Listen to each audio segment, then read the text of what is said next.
جیسا کہ آپ بھی حالات حاضرہ کا باغور جائزہ لے رہے ہیں، لیکن امریکی صدر ٹرمپ کے جو بورڈ آف پیس ہیں اس کے قیام کا مقصد آپ کو کیا لگتا ہے کیا ہو سکتا ہے؟ اور ایک تاثر یہ بھی مل رہا ہے کہ اقوام متحدہ کا متبادل یہ ہو سکتا ہے، اس پر آپ کی رائے کیا ہے؟ ان تمام باتوں پہ آتے ہیں۔ پہلے تو یہ ہے کہ یہ بورڈ آف پیس میں پاکستان نے اور دیگر ممالک میں شمولیت کیوں کی؟ تو اکیلا پاکستان تو نہیں گیا نا، اس میں سعودی عرب ہے، ترکی ہے، خاص طور پہ ترکی وہ ملک ہے جس نے بڑی سخت مخالفت کی تھی اسرائیل کی، اور مجھے یاد ہے کہ 2 سال قبل انہوں نے اپنے والنٹیئرز بھیجے تھے جو کہ وہاں امداد لے کے جا رہے تھے غزہ کے لیے۔ تو اس کا مطلب یہ ہوا کہ وہ ملک بھی جو سخت اسرائیل کے خلاف رہے ہیں، اس کی پالیسیز کے خلاف، پاکستان بھی ان میں شامل ہے۔ یہ کیوں مجبور ہوئے ہیں یا کیوں راضی ہوئے ہیں، یہ ڈیپینڈ کرتا ہے آپ کے نقطہ نگاہ سے۔ پہلی بات تو یہ ہے کہ جس بے دردی سے اسرائیلی قتل کر رہے تھے غزہ کے لوگوں کو، کیا کس نے بگاڑ لیا اسرائیل کا؟ کچھ بھی نہیں۔ مطلب وہیں ترکی تھا، وہیں پاکستان تھا، وہیں سعودی عرب تھا، تو کچھ بھی نہیں کر سکے، اور وہ روزانہ درندوں کی طرح ان کو شہید کر رہا تھا غزہ کے لوگوں کو۔ یونائٹڈ نیشنز سیکورٹی کونسل میں گیا، جنرل اسمبلی میں تو ٹھیک ہے ووٹ پڑ جاتے ہیں، لیکن جہاں فیصلے ہوتے ہیں یونائٹڈ نیشن سیکورٹی کونسل، وہاں تو نہیں ہو سکا، ویٹو ہو جاتا تھا امریکہ کا۔ اب سوال یہ تھا کہ مرنے دیں انہیں، شہید ہونے دیں، ختم ہو جانے دیں۔ وہ تو کئی لوگ کہیں گے اصولی بات تو یہی تھی کہ آپ نہ اس میں جاتے، اور میں مانتا ہوں کہ اس پہ اصولی اعتراض ہیں۔ آپ نے خود ان خدشات کا اظہار اپنے ابتدائیہ میں کر دیا ہے۔ تو مجبوری جو مجھے نظر آ رہی ہے یہ تھی کہ بھائی کوئی راستہ ہے نہیں، اسرائیل کو سوائے امریکہ کے کوئی نہیں روک سکتا، اور نہ چین نہ روس، اور یہ ثابت ہو گیا ہے کہ نہیں روک سکتے تھے۔ تو اب ان ملکوں نے جو فیصلہ کیا ہے، ایک تو یہ ڈیفینیٹلی ان کے مد نظر بات ہوگی، لازمی ہوگی کہ بھئی اگر کوئی اور راستہ نہیں تو ٹرمپ صاحب کو انوالو کر کے اگر یہ خونریزی ختم ہو سکتی ہے تو کر لی جائے۔ ایک تو یہ بات ہے۔ نمبر 2، جس پروسیس سے دنیا گزر رہی ہے، اور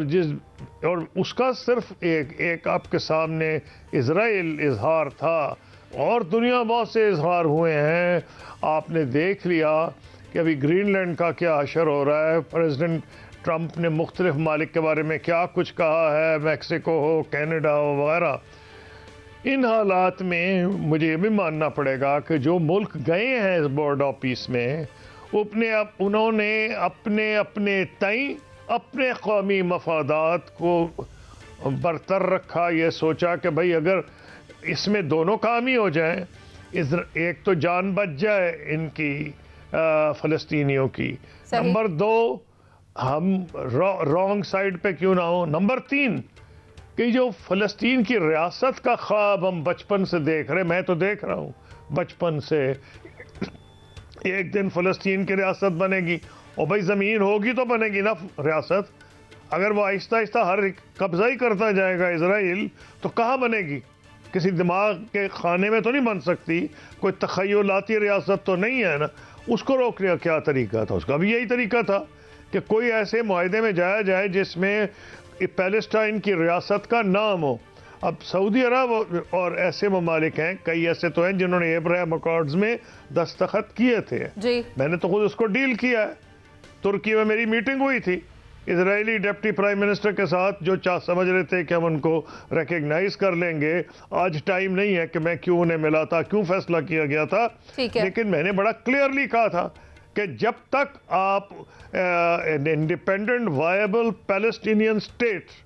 کو نہیں ریکگنائز کریں گے، جس کا دارالخلافہ بیت المقدس ہو، ہم نہیں کہیں گے۔ اسی طرح یہی سعودی عربیہ کا موقف تھا۔ تو پھر بھی ان ملکوں نے یہ بھی سوچا ہوگا، اگر آج میں وزیر خارجہ ہوتا یہ سوچا ہوتا کہ بھائی دوسرا تو طریقہ ہی کوئی نہیں، اوسلو اکارڈ تو فیل کر گیا، اوسلو اکارڈ میں بنانے کی کوشش تھی۔ سر یہ کیسے تعین کیا جائے گا کہ which side is the right side? اگر آپ P5 کی بات کریں، آپ نے تو یہ خود بھی کہا ہے کہ امریکہ ویٹو کر دیتا تھا، تو اگر وہ ممبرز اس کا حصہ نہیں بن رہے تو which side is the right side, اس کا تعین کون کرے گا اور کیسے ہوگا؟ نہیں، آپ کی تو 100% بات صحیح ہے کہ امریکہ روس جو 5 سیکورٹی کاؤنسل ممبرز ہیں اس کے 2 تو مسنگ ہیں، چین اور روس۔ اب روس کی مجھے پوزیشن لیٹسٹ نہیں پتا کیونکہ کوئی مبہم باتیں ہو رہی تھیں ان کو وہ آج ہی صبح کو، کیونکہ روزانہ تو اس طریقے سے بدلتا ہے کہ جو چیزیں 100 سال میں ہوتی تھیں اب پریزیڈنٹ ٹرمپ کے ایک سینٹنس سے ہو جاتی ہیں۔ یہ آپ کو نہ دکھا رہا ہے کہ کتنی دنیا میں لاپ سائڈڈ طاقت امریکہ کی ملٹری طاقت کتنی زیادہ ہے، خاص طور پہ کچھ ایریاز میں بہت زیادہ ہے، جن میں مشرق وسطیٰ بھی شامل ہے، آپ ساؤتھ ایشیا بھی کہہ سکتے ہیں، جس کے اندر سینٹ کام کا ہیڈ کوارٹرز ہے۔ تو ہوا یہ ہے کہ جو فلسطین کی ریاست کی بات ہے وہ تو اور کسی طریقے سے نظر ہی نہیں آ رہی تھی۔ ان 2 ملکوں کا بنیادی میں سمجھتا ہوں صحیح لوگ اعتراض کر رہے ہیں کہ بھئی یہ سیکورٹی کاؤنسل کا کیا متبادل آپ بنا رہے ہیں، وہ تو ہو ہی نہیں سکتا۔ پاکستان کے فارن آفس نے جو بیان جاری کیا ہے میں نے غور سے پڑھا ہے، اس میں ایک تو ریپیٹڈلی فلسطین کا ذکر تھا اور اس میں یونائٹڈ نیشنز ریزولوشنز کا بھی ذکر تھا۔ اب پوائنٹ کیا آ رہا ہے کہ رانگ اور رائٹ سائڈ آف ہسٹری اگر آپ مورلی دیکھیں تو یہ ٹھیک نہیں ہو رہا، اس کو میں تو کوئی ڈاؤٹ ہی نہیں ہے مجھے، لیکن اب دنیا میں انفارچونیٹلی موریلٹی پہ بیسڈ قوموں کی قسمت نہیں ہو رہی۔ گرین لینڈرز کا فیصلہ آج ان کے پرائم منسٹر نے کہا ہے کہ مجھے تو پتہ ہی نہیں کہ کیا فیصلہ کل ہو گیا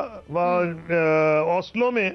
میرے جزیرے کا جو دنیا کا سب سے بڑا جزیرہ ہے، میں وزیر اعظم ہوں، مجھے تو کچھ بھی نہیں پتا۔ بیٹھ کے انہوں نے یورپین ممالک نے بشمول ڈینمارک اور پریزیڈنٹ ٹرمپ نے اعلان بھی کر دیا ہے کہ ٹھیک ہے ہم کانکر تو نہیں کریں گے، فوج تو نہیں بھیجیں گے، پر یہ کر دیں گے، اس قسم کے میزائلز ہم نصب کر دیں گے، جس پہ prime minister of Greenland نے کہا ہے کہ میری سوورنٹی پہ کوئی میں ریڈ لائن ہے میری۔ اب جب کس قسم کے آپ حالات فیس کر رہے ہو، ہندوستان سے آپ کی ابھی جنگ ہوئی ہے، ہندوستان کہتا ہے برملا کہ وہ آپریشن سندور ختم نہیں ہوا، اور اگر آپ ان کی ہاکش وائس سے سنیں تو وہ موقع کی طاق میں ہیں۔ تو میں یہ ساری چیزوں کو مد نظر رکھ کے جواب دے سکتا ہوں کہ میں کسی آپ کو ویکیوم میں رہ کے جواب نہیں دے سکتا، میں مورلی اس کو صحیح نہیں سمجھتا، لیکن انفارچونیٹلی سوری ٹو انٹرپٹ، میں یہاں ایڈ کرنا چاہتی ہوں، ایسا لگتا ہے یہ ڈوبتے کو تنکے کا سہارا کے مترادف ہے، کیوں شہزاد حسین بٹ صاحب؟ ٹھیک کہہ رہی ہیں منیزہ معین صاحبہ، سابق وزیر خارجہ صاحب دبنگ وزیر خارجہ رہے ہیں اور وہ ٹھیک فرما رہے ہیں، لیکن اصل بات دوسرا اینگل بھی ذرا دیکھ لیجئے گا کہ بھارتی فوج کے جو سربراہ ہے جنرل اپیندر دویدی، وہ روتے ہوئے بڑا پیٹ رہے ہیں اور کہہ رہے ہیں کہ غزہ اور حماس جو ہے وہ ساتھ دے گا پاکستان، یہ پیس آف بورڈ کی بات کر رہے ہیں، اور وہ تو یہ بھی کہہ رہے ہیں کہ بورڈ کو کشمیر کے موقف کو جائز ثابت کرنے کے لیے کل کلا کو مقبوضہ کشمیر کے حوالے سے جو آج پیلسٹائن پہ بات ہو رہی ہے یہی کشمیر پہ لے جائیں گے۔ تو کافی خفا ہے بھارتی فوج کے سربراہ، لیکن میں قصوری صاحب سے جاننا یہ چاہتا ہوں اس موقع پر کہ قابل احترام قصوری صاحب، ٹرمپ کے جو داماد ہیں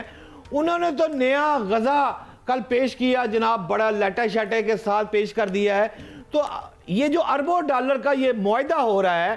نیو غزہ کا، یہ فلسطینیوں کے لیے ہے یا امریکی سرمایہ کاروں کا منصوبہ ہے؟ اتنا بڑا جو ماسٹر پلان ہوگا، اس میں جب تک فلسطینی وہاں سے نکل نہیں جائیں گے تو سر ہاؤ اٹ پاسبل کہ یہ پلان چل جائے گا بغیر پیلسٹائن کے، بغیر فلسطینیوں کے؟ یہ ممکن آپ سمجھتے ہیں خورشید قصوری صاحب؟ جی میں تو یہ ممکن ہی نہیں سمجھتا کہ پاکستان ایسے کسی بورڈ میں رہے گا، ترکی ایسے کسی بورڈ میں رہے گا، سعودی عرب ایسے کسی بورڈ میں رہے گا، باقیوں کو تو میں نہیں کہہ سکتا، جس میں یہ ہو کہ جی ان کو نکال دیا جائے گا وہاں سے۔ پاکستان تو قطعاً ممبر نہیں رہ سکتا، پاکستان کی پبلک اجازت ہی نہیں دے گی کہ جناب یہ نکال دیے جائے اور وہاں فرینچ رویرہ ٹائپ ایک رویرہ بنا دیا جائے، بالکل غلط ہوگا، کیونکہ اگر یہ مفروضہ کیا جائے تو مجھے تو کوئی ڈاؤٹ ہی نہیں کہ پاکستان کبھی نہیں اس کا حصہ رہ سکتا۔ تو میرا یہ اپنا مفروضہ ہے کہ جن ملکوں کو میں نے نام لیے ہیں